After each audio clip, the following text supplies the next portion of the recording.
আসসালামু আলাইকুম বন্ধুরা, আশা করি আপনারা সবাই ভালো আছেন এবং সুস্থ আছেন। নতুনের দাম কত? ইয়ামা R15M, ইয়ামা R15B4, ইভেন ইয়ামা MT15 ভার্সন 2 BS7, এই তিনটা বাইকের নতুনের দাম কত সেটা আজকের ভিডিওতে আমি আলোচনা করব। ভিডিওটি প্রথম থেকে শেষ পর্যন্ত আপনারা ধৈর্য সহকারে দেখবেন এবং বুঝতে পারবেন। আজকের ভিডিওতে তিনটা মডেলের বাইকের ব্যাপারে কথা বলবো। তবে এখনও পর্যন্ত যারা আরমান সারোয়ার ইউটিউব চ্যানেলটি সাবস্ক্রাইব করেন নাই তারা অবশ্যই আরমান সারোয়ার ইউটিউব চ্যানেলটি সাবস্ক্রাইব করে ফেলবেন যেন পরবর্তী আপডেট নোটিফিকেশন পেয়ে যান।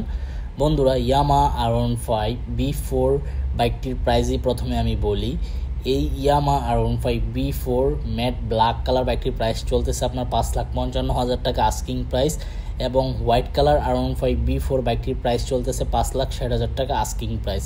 হোয়াইট কালার বাইকটার প্রাইস 5,000 টাকা বেশি, এজন্যই তারা বললো যে বাইকটার মধ্যে কুইক শিফটার আছে, এর জন্য 5,000 টাকা বেশি। পাশাপাশি cyber green MT15 version 2 BS7 বাইকটি দেখতেছেন, এই বাইকটির প্রাইস চলতেছে আপনার 5,55,000 টাকা আস্কিং প্রাইস। কত টাকা? 5,55,000 টাকা আস্কিং প্রাইস চলতেছে।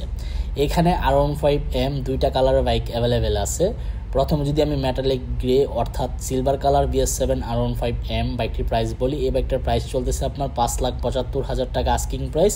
পাশাপাশি black carbon fibre R15M Indian BS7 যে বাইকটি দেখতেছেন, এই বাইকটির প্রাইস চলতেছে 6,15,000 টাকা আস্কিং প্রাইস। অর্থাৎ বোঝা গেল কালারের কারণে দাম কম বেশি। বাট R15 এর ক্ষেত্রে কিন্তু একটার মধ্যে কুইক শিফটার আছে, আরেকটার মধ্যে কুইক শিফটার নাই, এই জন্য 5,000 টাকা এদিক সেদিক। বাট এখানে কালারের জন্য আপনার 40,000 টাকার মতো দাম বেশি কম। তো যাই হোক, এই ছিল এই তিনটা বাইকের নতুনের দাম। এবং আপনারা অবশ্যই 5-6টি শোরুম যাচাই বাছাই করবেন। 5-6টি শোরুম যাচাই বাছাই করার পর যে শোরুম থেকে মনে হবে কম দামে বাইকটি ক্রয় করা যায়, ওই শোরুম থেকে বাইকটি ক্রয় করে ফেলবেন। এই ছিল আজকের ভিডিওর আপডেট ইনফরমেশন। দেখা হবে ইনশাল্লাহ পরবর্তী ভিডিওতে, এবং আল্লাহ হাফেজ।